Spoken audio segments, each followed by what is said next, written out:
And this is the Hot to Me pod. Sorry. No, that's okay, because I also was dancing in the middle of that. Yep, cool. We go again. Okay. We move. Ultimately, we move. This is really hot. Get it while it's hot. So hot right now.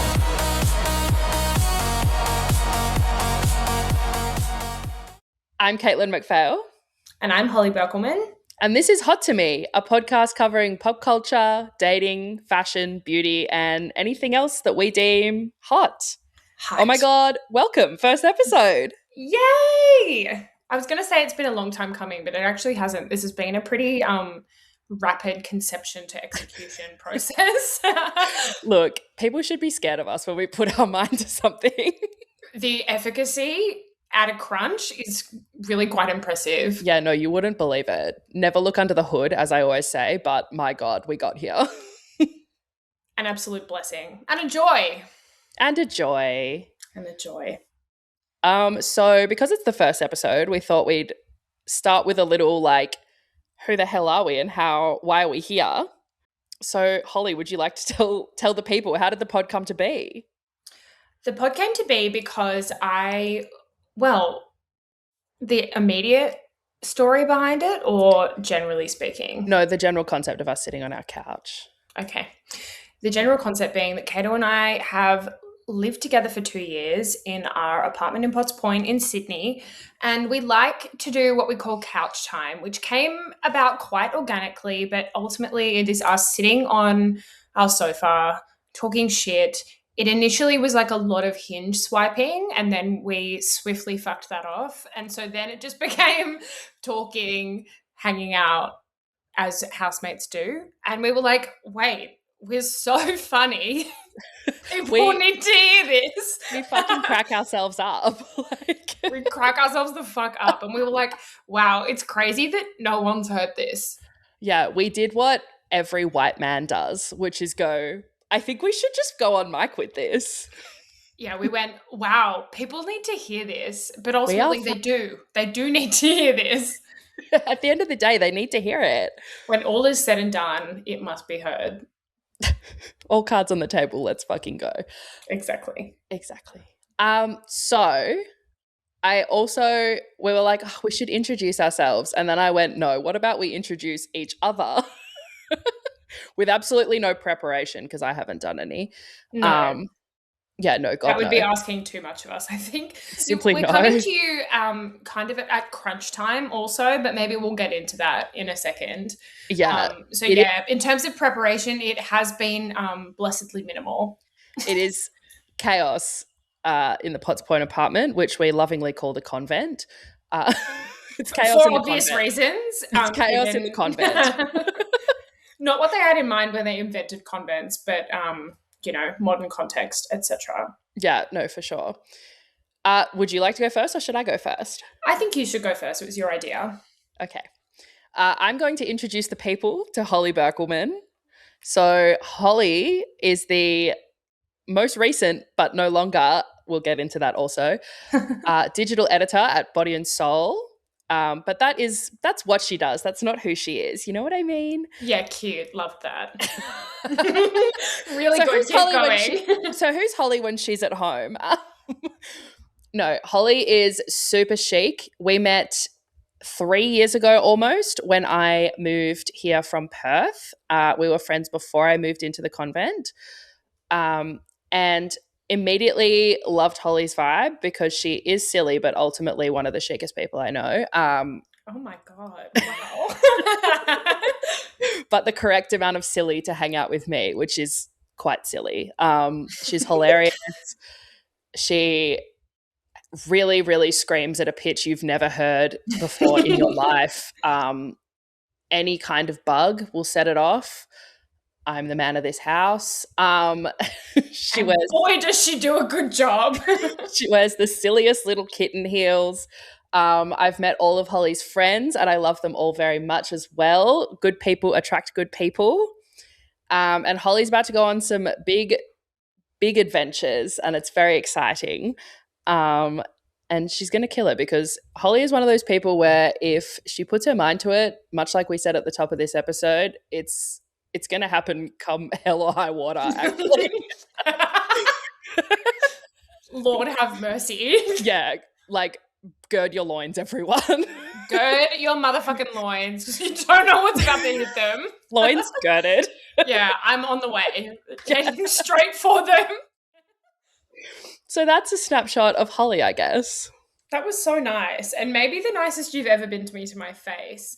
Not that we have, no, I mean that in a good way, just because our niceness is generally just like, you know, it's just part of the vibe. How often do you actually sit with your friends and just like say what you think about them to their face, you know? Yeah, we Like, don't really do deep feelings unless we absolutely have to. Like we do, but we don't really like. Yeah.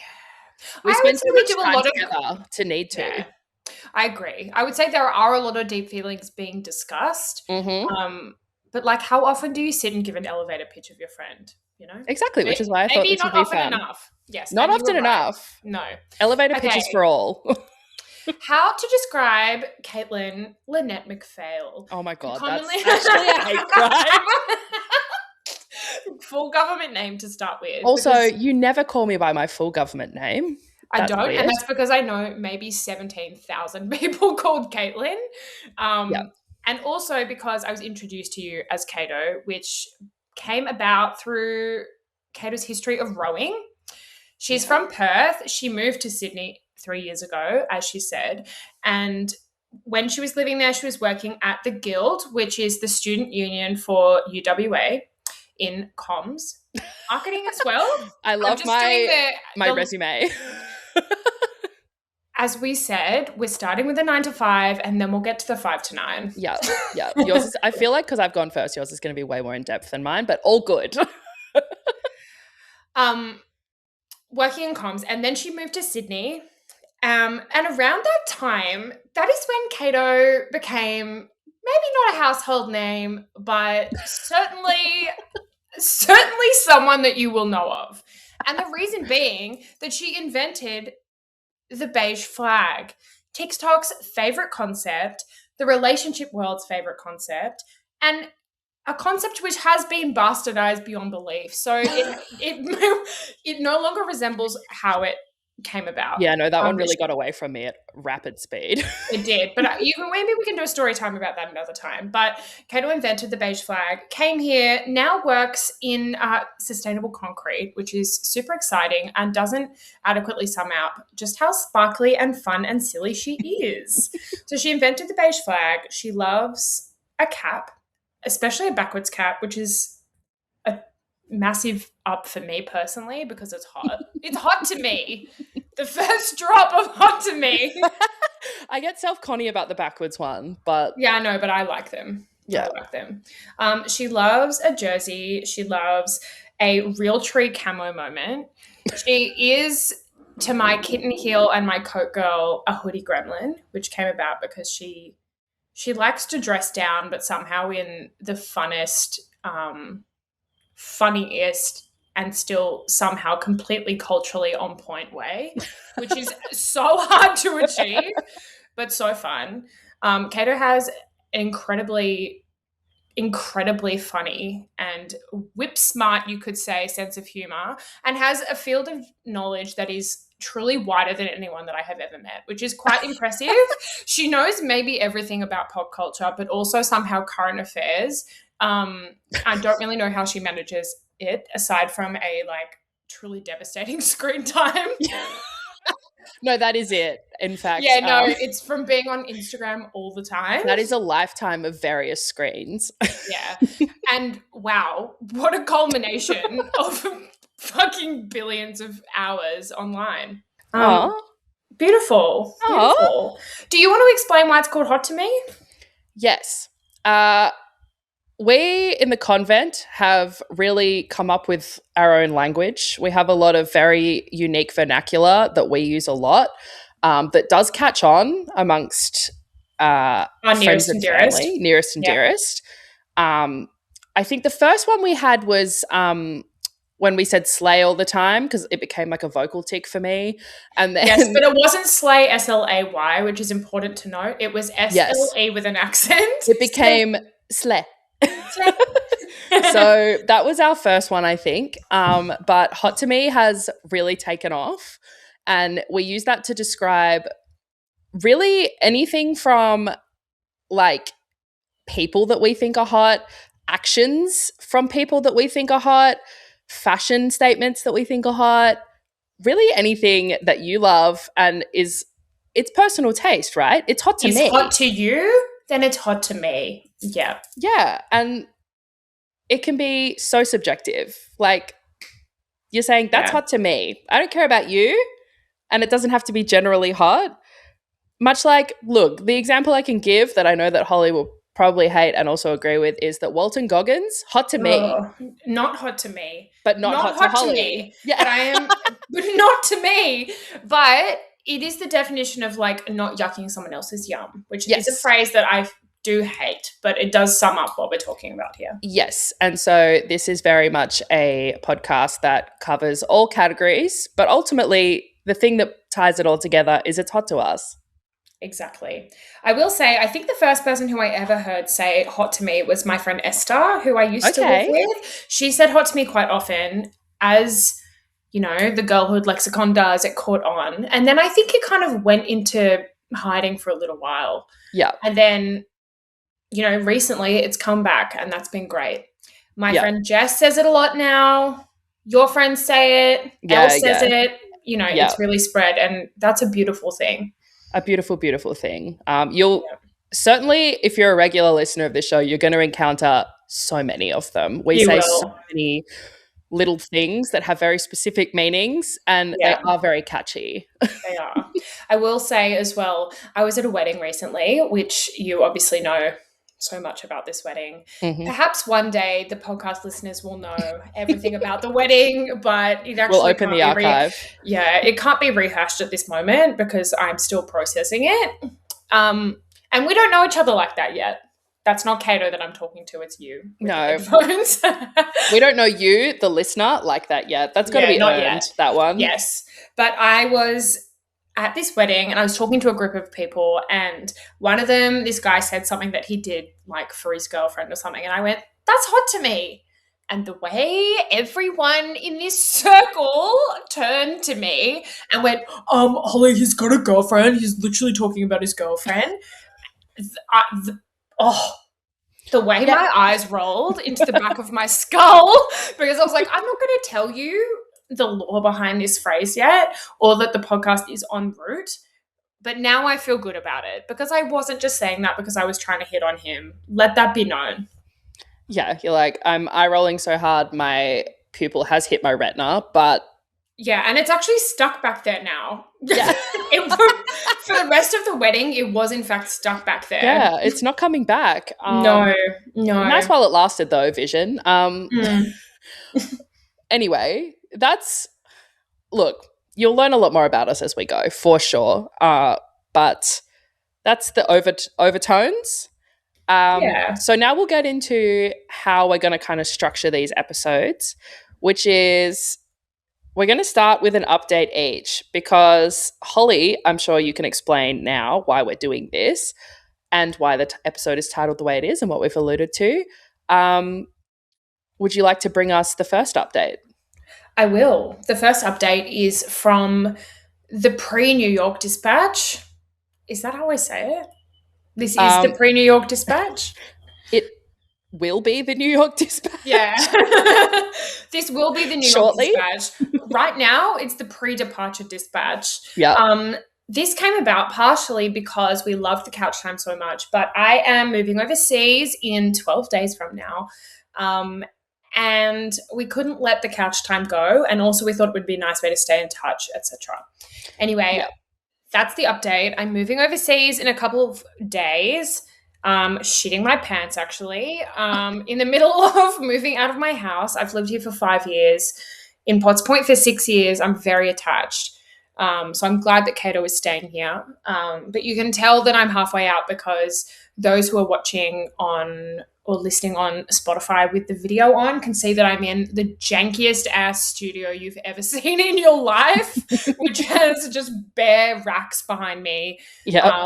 A pretty stark light on me currently, and a look of, vague terror and stress in the back of my eyes. I am moving out today and tomorrow, so really when it rains it pours, And she went, why not start a podcast at the exact same time that I'm doing that? And I went, exactly. Sure. Come hell or high water, etc. As discussed. You went, if you think you can handle it, okay, X. I don't even think I said that. I just went, sure, fine. You went, fuck yeah. Anyway, hell yeah. So my last couple of weeks have been finishing up at work, getting every kind of health check imaginable. I raw dogged an IUD insertion last week. That was fucking crazy. That was crazy for someone with endometriosis as well. I did do it awake at 8:30 a.m. and then walked to work at 9. Good fucking morning. Jeez. Good fucking morning. What can't she do, but I've been existing in a state of stress that is actually hard to comprehend. But I think I'm excited. I'm like latently excited. I'm hoping it kicks in at some point.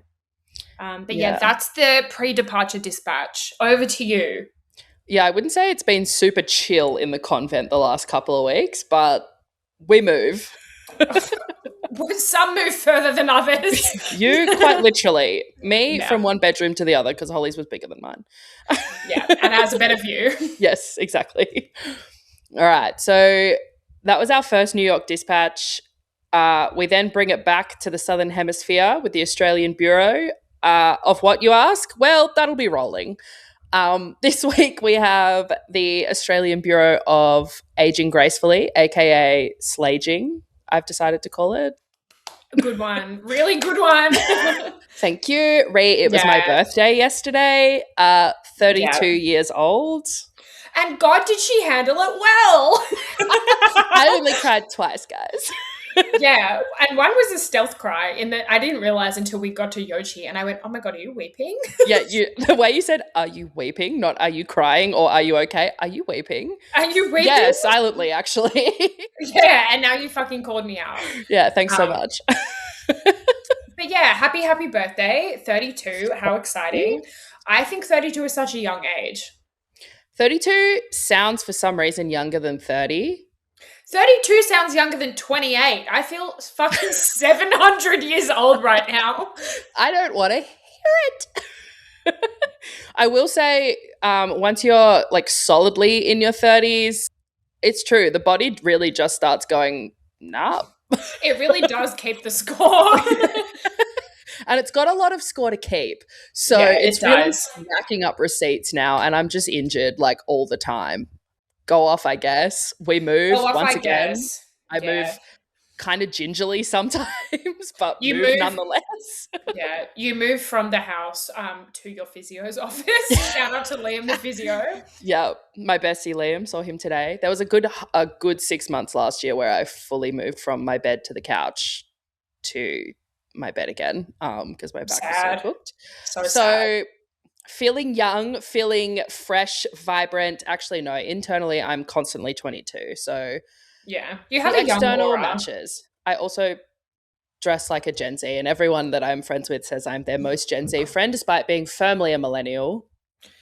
Which is a compliment, I think, in that context, for sure. And I do think that's why when you said that I have an intense cultural knowledge, I think 1994 birth year is actually the sweet spot because you are just enough, you're cuspy, but you are actually a millennial. So you have a lot of millennial reference, but you are cuspy enough to catch on to the Gen Z. And then I worked at a university with students for 4 years, which really amplified that. But now I have 2 generations worth of cultural knowledge.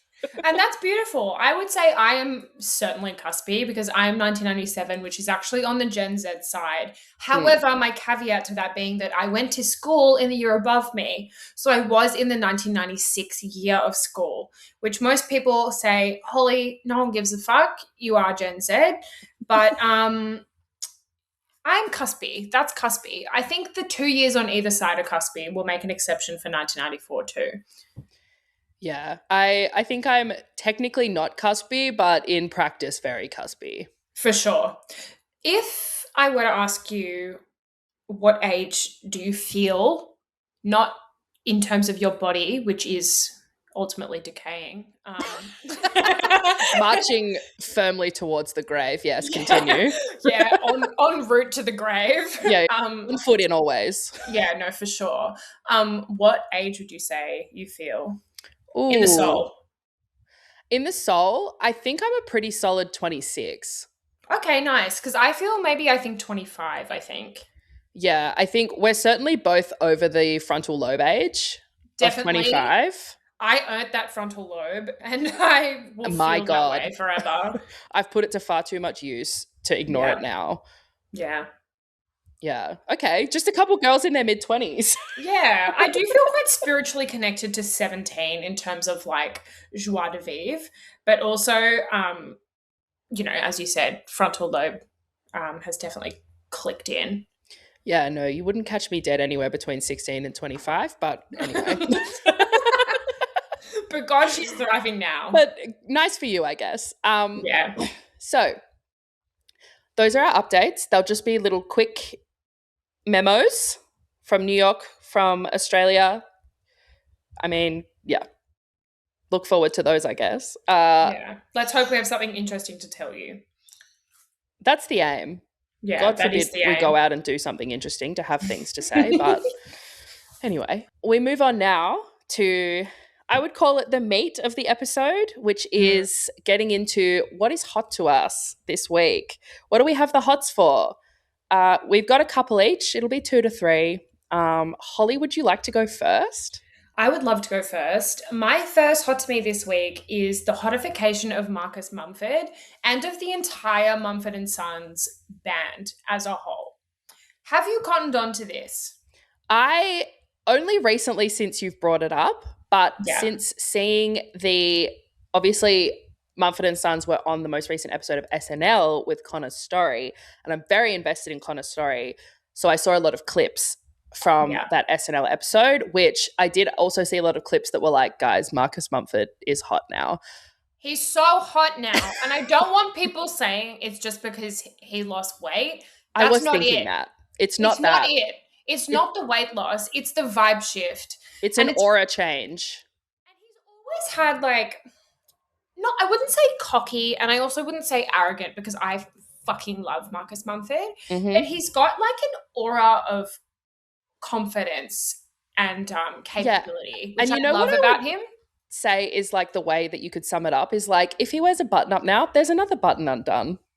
There's another button undone. I'm seeing some chest hair and it's hot to me. There's some arm happening. There's some arm action. There's some tattoos on the arms. They're visible. He's wearing little like singlety things so I can see the bicep more clearly. He's also always loved a pair of sunglasses with like lightly tinted frames. So they're kind of like maybe like an amber kind of color. Which He's still wearing them. The sunglass of choice for goddamn whores. For whores. For the whores. Yes, and he looks hot. He's still wearing them. But I think I really cottoned onto this because Mumford & Sons have just released I believe it's their 5th studio album, potentially 6th, which is called Prize Fighter. And because of that, he's been on the press circuit at the moment. And one of the songs, which I'm obviously going to have to check right in this moment because I can't remember what it was called. So bear with. One moment. Yeah, Rubber Band Man, that's it, which has Hosier in it as well. Oh, so they did that one on SNL, yeah. Yes, so he and Hosier have been on the press circuit together quite a lot. And I have always been a fan of Hosier too. And I would say that he and Marcus have kind of a similar vibe. But Marcus now, different level. Way hotter than Hosier. The aura is off the fucking Richter scale. And I am personally loving to see that. And like to the point where he's always been someone, like I said, that I've been aware of and I've been like into because he does that folky thing and I love that about him. But now I'm seeing thirst trap reels. I'm seeing fan edits. Yeah. And I'm fucking lapping that shit up. I love the man. Yeah. It's that once you start seeing the fan edits, you're like, something's up here. It's unbelievable. He's so He gorgeous. has been, as we call it in this house, he's been belted upside the head with the hot stick. He's been fucking smacked left and right over the dome with the hot stick. He's been absolutely backhanded with the hot stick. He has. And man, does it show. Yeah. I also, part of my hotspot, Jesus, my sweet spot for Marcus Mumford is that he and Carey Mulligan have the most gorgeous love story. Are you across this? I am, but not super across. It is cute though. Share with the class. Share with the class. He and Carey Mulligan met at a summer camp when they were 10 and 12 respectively and became friends. And then they were pen pals for like 5 years while they were growing up, and then lost contact. And then a story goes, rumor has it, that she saw him perform at a club in LA a few years later and like left her email address with the security guard. And then it took him maybe like a year or something because I think he was seeing someone, she was seeing someone, whatever. And then he emailed her and they reconnected, and now they're married and they have 3 children and they're just gorgeous. I love them so much. That's so wholesome. Imagine your pen pal working out like that and not leaving you in purgatory like they do to us. Oh, no, like I literally can't imagine it, like even a little bit. My pen pals drop kick me into the bottom of the ocean when they're done with me. Yeah. Instead, Marcus Mumford carries Carey Mulligan down the red carpet in her Cristobal Balenciaga gown. Yeah. Couldn't Different. be me. Yeah, different. Yeah. Certainly not different. Not personally my lived experience, but that's fine. All good though. All good. For sure, all good. Fine. Yeah, for sure, all good. Yeah. But did you watch SNL? I have not watched the entire episode, but I have watched many a clip. I usually catch up via the clips on social media most weeks because... see previous screen time note. See previous screen time. But certainly I made sure that I saw them this week because 1, I love Marcelo Hernandez, obviously. And so 2, good. Connor Story was the host this week. And sweet Hudson Williams made an appearance too. I needed to see my boys. They're so beautiful. I love them. As indicated by the Canada jersey, big fan of heated rivalry, actually. Yeah, huge fans over here. Kato and I went into like psychosis for about a month after watching that, which I think most of the female population on Earth did, but it didn't just make us filled with joy. We actually hit like a true low point in our morale. So much joy and so much mental illness. So much sadness baked in with the joy. A beautiful thing. I believe they call that ennui. Yeah, how you say ennui. How do you say ennui? Ennui. Yeah. We felt that. We had that. Yeah, we're only just emerging, to be honest. Yeah, and boy, are we strong now. Feeling really good now, obviously. I feel like I've overcome. Must be nice. I am still drowning in the pits of hell, but all good, guys. That might be other stuff. Yeah, it could be other stuff. Again, for a later episode. Over to you. What is hot to you this week? So, hot to me, Pedro Pascal and the photos that are coming out of his maybe boyfriend, maybe just like casual, whatever it is. Side piece. Don't say that about I wouldn't. I would never. No. They're holding hands. I've never had a side piece that's done that. Pedro Pascal and his, let's say, boyfriend, Rafael Olara, who is a triathlete and is hella hot. So good. How do you think they met? Do you think that was a Raya job? Raya job? I looked into this. Rafael has previously dated other actors. Oh, okay. So I'm wondering if they were maybe at the same events or had crossover of friends or like they met in like not a crazy environment. You know what I mean? Like, what the fuck is the triathlete to a dating actor pipeline? That's very like Sean. Yeah, can I join that pipeline? It's very like Shaun White of him. Yes. So he previously dated Luke Evans, who is also older and hot and like very Pedro coded. He's got a type.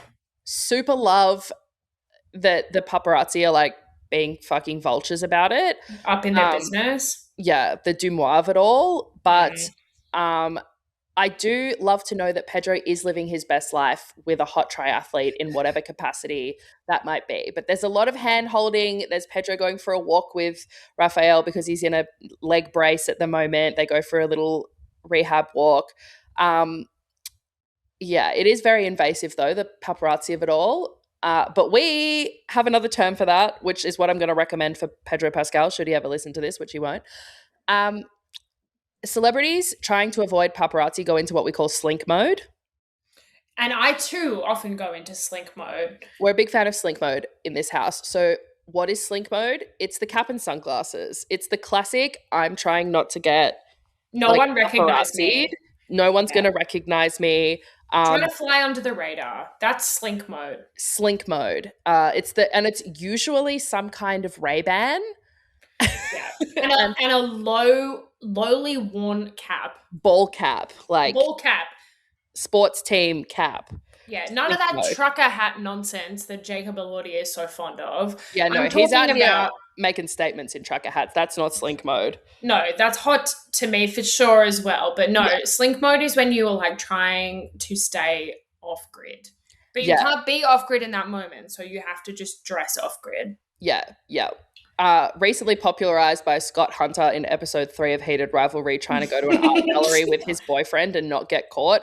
Major slink mode vibes. Major slink mode, which is funny because he really could have just been fucking normal about it, and no one would have clocked it at all. How hard is it to just be like, hey, this is my friend, he's an art dealer? Yeah, he's into art history. Asked him to show me some stuff. But, you know, when you're deeply in the closet like that, you'd be overthinking. We slink moded recently on a walk through Rush Cutters, as we all want to do, one morning. Maybe the most perfect specimen of a man we've ever seen ran past us. He was perfect. He was kind of slink Hunter. He was kind of Scott Hunter coded, actually, just because he was like so perfect and running. Yeah, and then we sat on a bench in sunglasses and caps, looking completely conspicuously in slink mode, and he did another lap, so we got to see him again. It was a bloody trade. We were sitting there just marveling at the fucking eighth wonder of the world running past us. He was so handsome. Just like, you know when you see someone and you're like, all your proportions are correct, you are like aesthetic, and also you make running look easy. You were in fact carved by the gods, and it was honestly just an honor to witness him in the real world. I felt so blessed. Yeah. All right. Hope he's well. Yeah, I wish him well for sure. Yeah. What is your next? What's hot to you? What else? Okay. So this I think will be a divisive one. What is hot to me is Wuthering Heights, asterisks on the what's hot to me Wuthering Heights. Because I read the book last year. I'd never read it during school, but I, like a lot of people did. But I'd always wanted to read it, so I smashed it out. I knew that Emerald Fennell's Wuthering Heights, with quotation marks, was coming out in February on Valentine's Day. So I did the prep. It is it's a punish, that book. It's hard work. I loved it. I really loved it because as the high priestess of situationships, I did relate for sure to elements of that book, but also was like deeply horrified by the contents of it. Yeah, Holly is both a journalist by trade and a journalist by nature. A journalist by soul. Anyway, I watched the film. I thought aesthetically it was beautiful. I don't like the comparisons that people are making it to it being the Dubai pistachio chocolate, whatever the fuck it's called, of cinema. I find that to be offensive. Cinema. Yeah, I don't want to hear that shit. I thought it was beautiful for what it is. It's so different to the book, so different. They cut out the entire second half. Like she's completely, like she has bastardized the novel. Emily Bronte is quaking in her grave, in her boots in her grave. But I loved it for what it was. It's an absolute visual feast and like a sensory overload. It's quite like gory and quite like like a lot of bodily harm, almost grotesque kind of. But I liked it. It finished and I wept. I went with Annabelle and Nat, two of my friends, who turned to me and were genuinely shocked by the river of tears running down my face. Wait, are you weeping? No, I like fucking wept, like big time weeping. And so I think if anything can make you have a reaction that strong, then it passes the test of being art to a degree. Obviously, there's a lot of commentary about it as well, including the whiteification of Heathcliff's character with Jacob Elordi, the fact that they're both Queenslanders, which is like always risky when you're going for a Yorkshire-based film. Certainly a very specific vibe. I'm really glad they weren't in Queensland form. Yeah, they really went. I would love to see Gold Coast Wuthering Heights though. GC takes Wuthering Heights on the Goldie. Yeah. But you haven't seen it yet. What are your thoughts from an outsider's perspective? Yeah, so I haven't read the book yet or seen the movie. Both are on my near future list. The book's been like, I'll get to that eventually, and then the movie came out and I didn't get there in time. But I know fucking enough. Luck with the book for someone who's not huge on classics either. It is like the ye olde is a punish. I can do a classic, but it does take me a hot minute to get back into the mindset. So I kind of have to be ready to like commit. With the ye olde of it all. The ye olde of it all, of course. But I know enough about the storyline, and I've read a lot about, obviously chronically online, I've read a lot about the discourse. I will say that the Charlie XCX album is a fucking banger. Oh my God, it's so good. The song Alters, I have listened to 100 million times. It is so good. If nothing else, that's fire. Like absolute straight fire. Go off, Charlie. She really cooked. She did. Yeah, no, I am keen to read the book. I think that the movie is kind of like what if you expected Wuthering Heights to be a romance, that's kind of what you would want from what I can tell. Whereas Wuthering Heights is absolutely not a romance. It's a fucking nightmare as far as I can glean. Yeah. It's the movie is almost like gothic, like a gothic thriller, but extremely romantic. Though I will say, I think she did a good job of making Heathcliff and Kathy pretty like deplorable, unlikable characters. Like there's not a moment in that film where I went, oh, I really like Kathy. Yeah. No, she's they're not likable people. She's a nightmare. So I think while a lot of people were like, oh, she's tried to like, turn this into a love story, I think Wuthering Heights is a love story. It's just not a good one. Like, it's not a positive one, and it's not one you want to aim for. It is a story of love. It's just fucked. Yeah, it's the kind that you don't generally read about because they like to give you the nice ending. This is what often happens in real life, actually, is the fucked ending. Exactly, which leads me to my thesis of the piece I wrote a few weeks ago for Body and Soul, which was that Kathy and Heathcliff are the original situationship. For sure. In the same way that Romeo and Juliet were the original, like, star-crossed lovers kind of thing. This was the original situationship. And what I like about it is that while a lot of us have turned to romance and things like that over the last couple of years because the dating scene is so fucking grim, Wuthering Heights shows you the romantic world as it is, which is a shit show, and things often don't go, the right way or the happy way or the way that you dream about. Sometimes things are a nightmare. And sometimes loving people in the worst way possible is still love. It's just horrifying, It's just really hard to say. And as someone who's been in a dynamic like that, it is love in some form. It's never the kind you want. It's just ultimately traumatizing. It's just horrifying for sure. Yeah.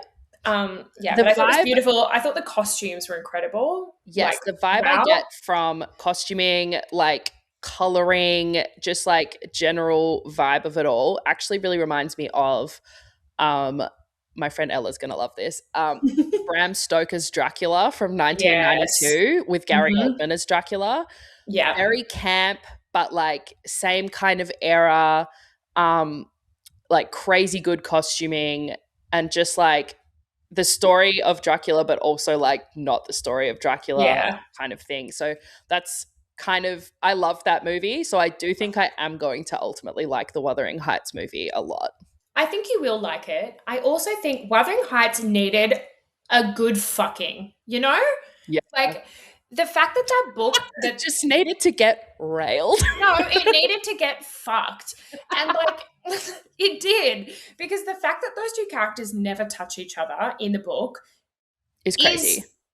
Like it's not mind-blowing because it's quite like typical of the time period, but it is infuriating. And in this audience, and as someone, well, you know, who's someone who obviously likes a bit of horn in my books and also likes to be rewarded in some way with like, you know, they might not end up together, but they do hold hands or they do kiss or they do, I just want a little bit. You I are want a little speaking bit. to a horny book connoisseur here. Like Yes, exactly. I'm like, you got to give me something. Yeah. So I also host a second podcast, Smut Fairy, in which we review a lot of very smutty, very crazy books with my best friend Eleanor. And it's a great listen. Head over there after you finish this episode. Join us, Smut Fairy. It's very silly. It's very fun. But those books, like the girlies are out here reading some serious horn. And I think it's kind of, it's nice. I don't know if nice is the word. It feels relevant to give Wuthering Heights the horn that the girlies want in terms of the success of that movie and bringing it into current sensibilities a little more. I agree. I also think it adds to the like, it adds almost to the outrageousness of their situation because Kathy and Heathcliff are in love with each other but have this relationship while Kathy has a husband and Heathcliff is, you know, kind of an outcast who's come back. Heathcliffing in the corner. He's out here Heathcliffing.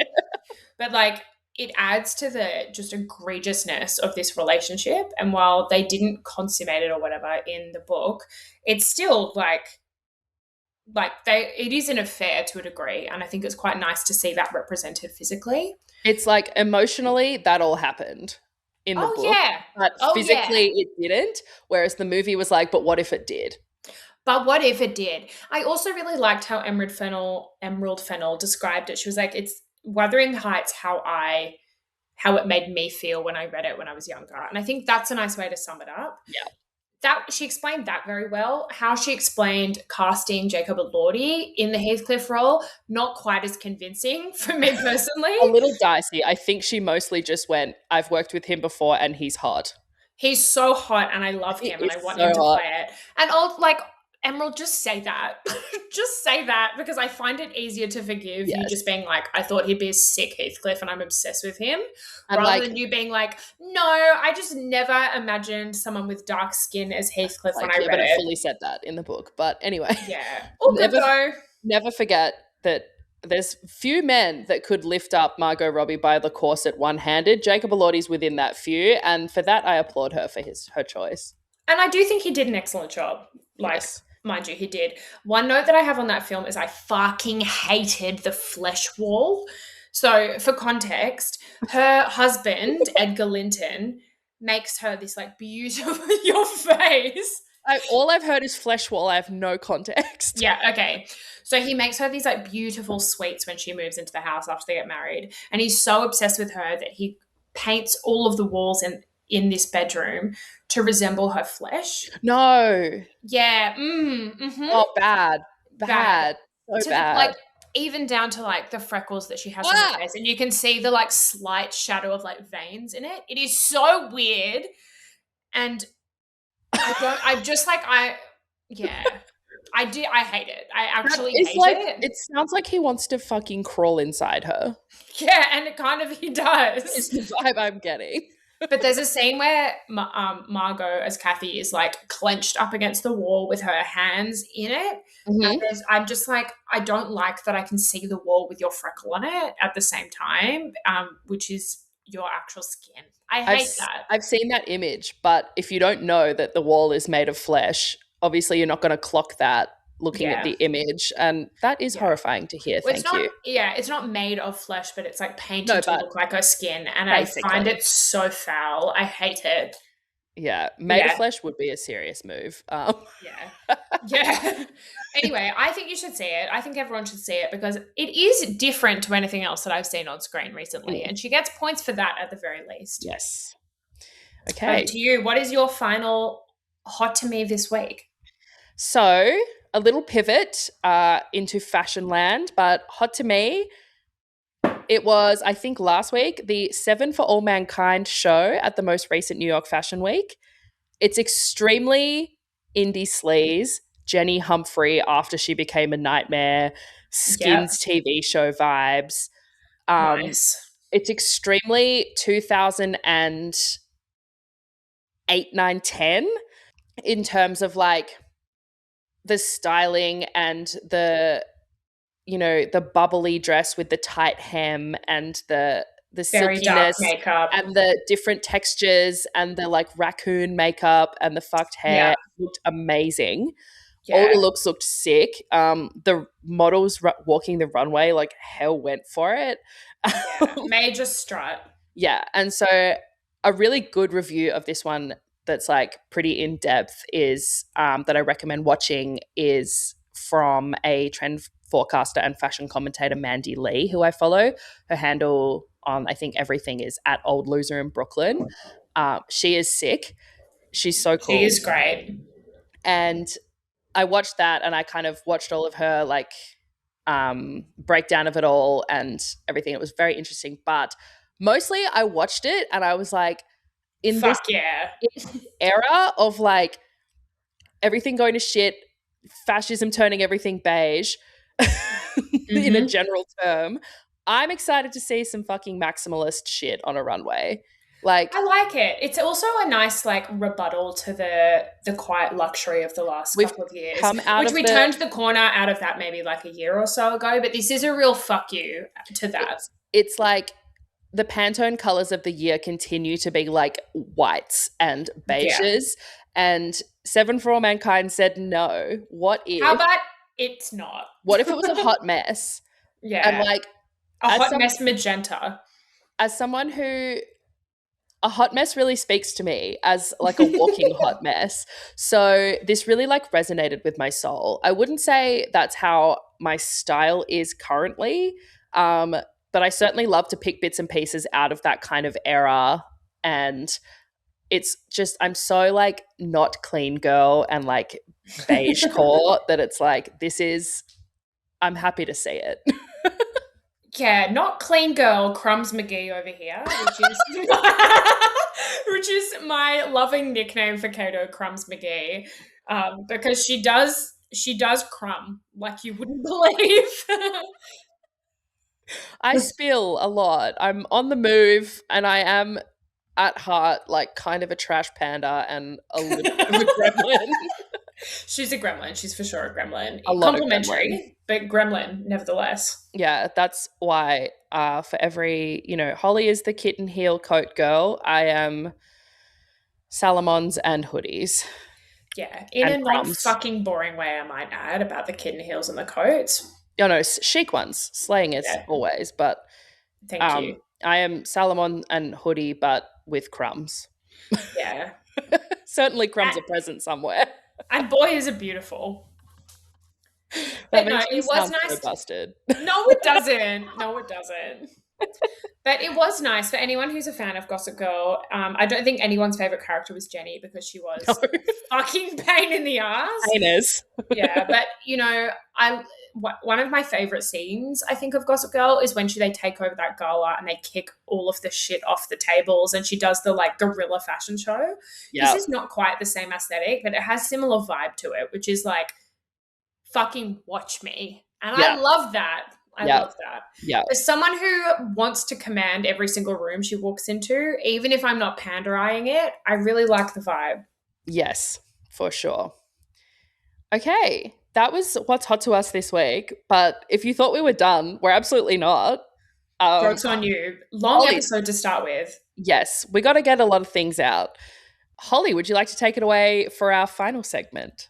Welcome to our final and recurrent segment called And For What? And for what? And for what? And for what? Please, for what? This is our dating segment where we will be answering questions and quandaries and sharing a little bit of our dating lives where necessary and hoping to mostly just help the people out.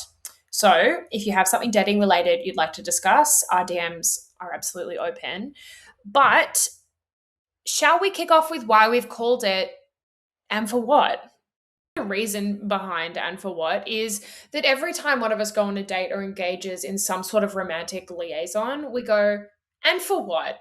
Because ultimately, we are still sitting on our sofa at the end of the day with not much to show for it. You sit through a talking stage for 2 weeks. You maybe go on one date. You say you're keen for a second one. They ghost you. And They go, and for what? and for what? You sleep with someone when you're younger. You stay in comms for years. Maybe you see them a few more times. Things pick up again. And for what? And for what? And for what? With its sister statement, to what end? And to what end? And for what and to what end? You'll be hearing that a lot from us. Yeah. But no, qualifications, I have edited and written for publication, which heavily focuses on dating and relationships. And it's a major interest point for me as someone who is a Cancer sun and a Pisces moon. I'm very emotional. I'd fucking hate you to know that about me or to ever witness it firsthand, but I'm very emotional. I'm very interested in emotions as well. So there's my qualifications. Over to you. My qualifications come in the form of interest for sure in that kind of realm. Interpersonal relationships I find very interesting. I read a lot of romance, obviously, with the Smart Fairy Pod. I love that kind of stuff. Obviously, the beige flags of it all. The CEO of the beige flag. The CEO of Beige Flag, which began as kind of a reaction to being on apps for years in the trenches and seeing the same shit over and over again and just being like, the system is broken. How can we fix this? So I saw a lot of people's profiles through reviewing them on TikTok and got a lot of questions and basically became like a dating app profile expert for a while there.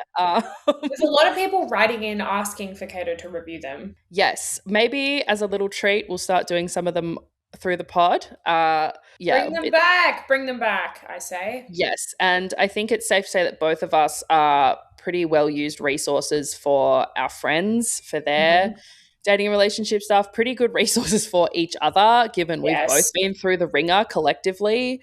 It is the blind leading the blind. Let me be, extremely clear about that. But that's the beauty of girlhood, you know? Like a little bit those that can't do teach. Yeah.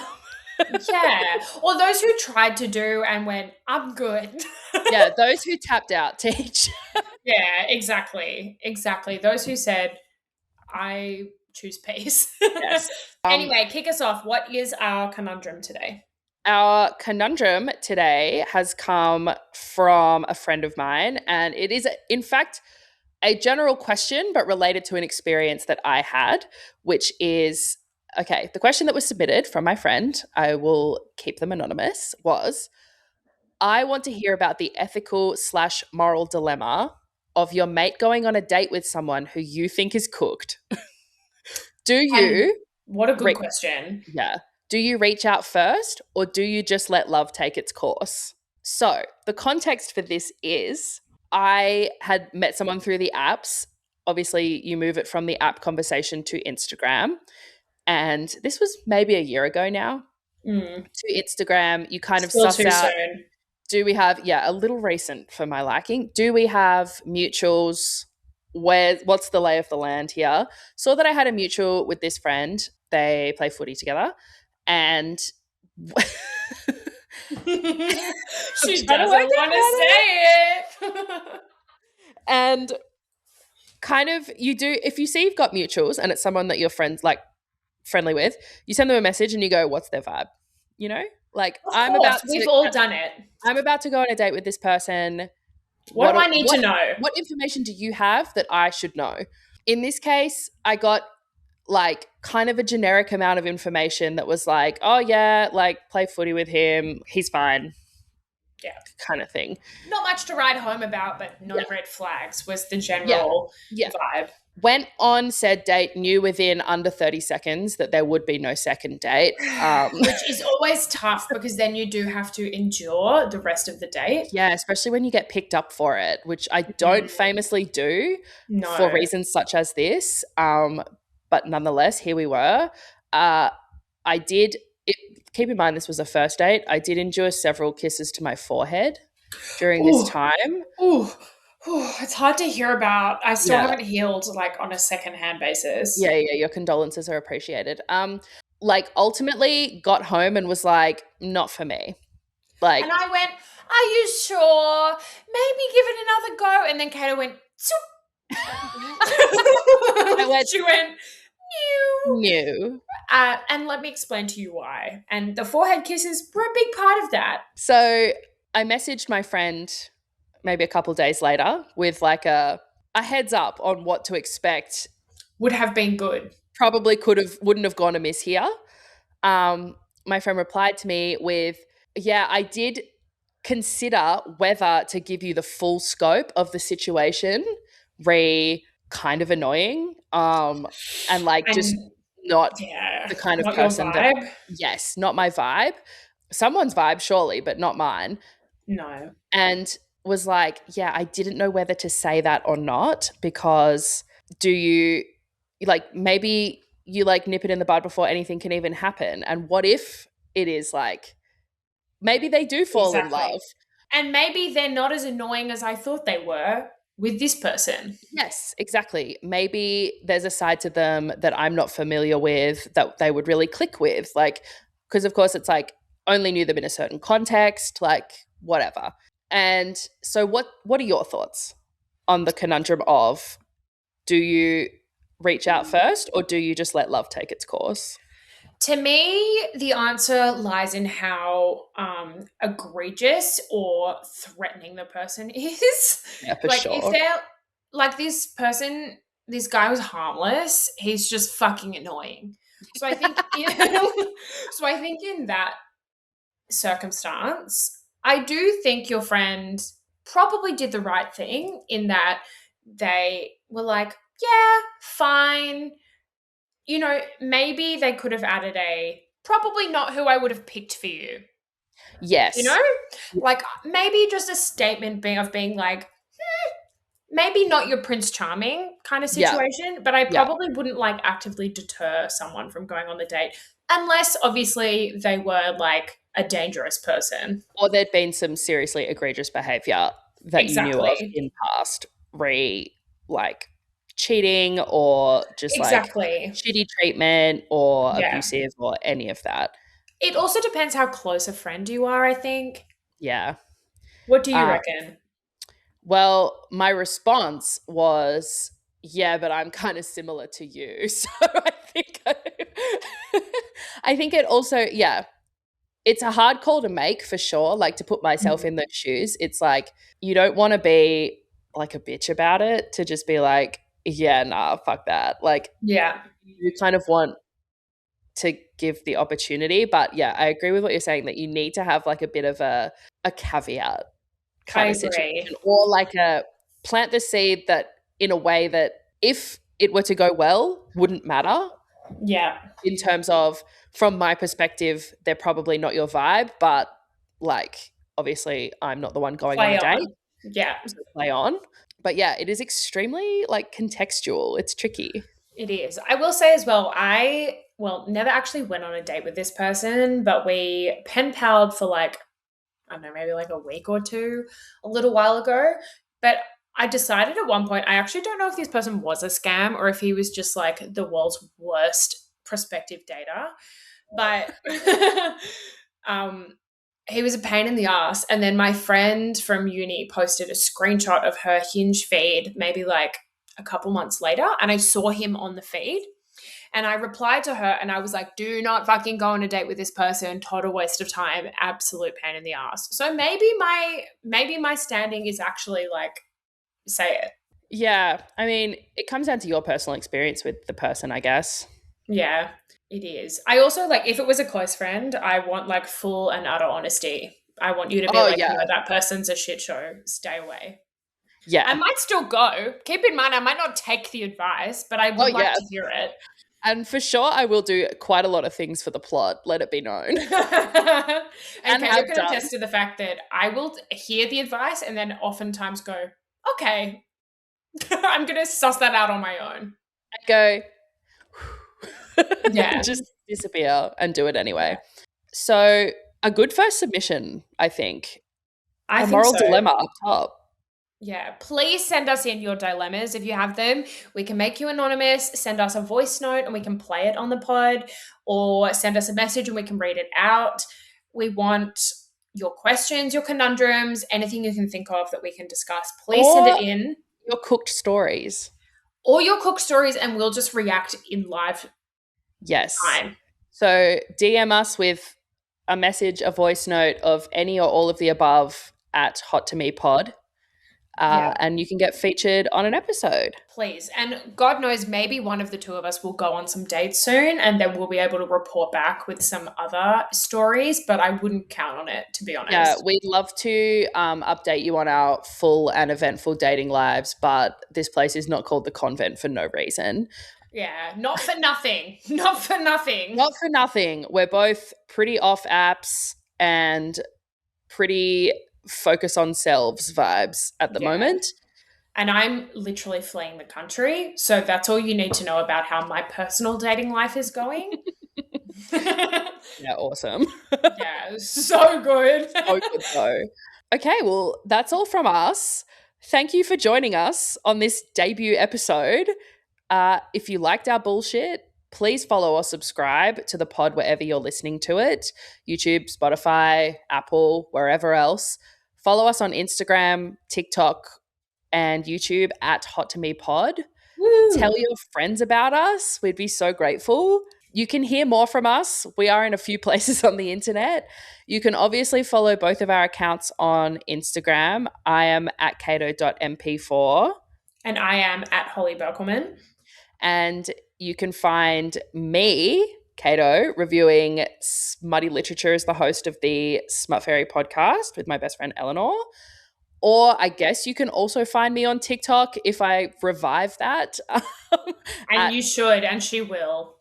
At It's Cato. Holly's very adamant that I'll be reviving it. But all of my Hinge reviews are still in there, and they're a fun watch, if nothing else. She also reviewed mine a little while ago, so there's that you can find if you are interested. Yes. Holly, where can the people find you?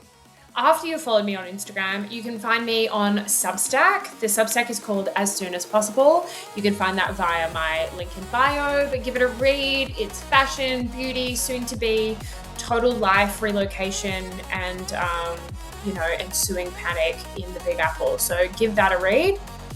Holly's writing is excellent, so it's certainly worth it. Thank you very much for saying that. You are so welcome. And we'll see you next time. In the meantime, stay hot, everyone. Stay hot.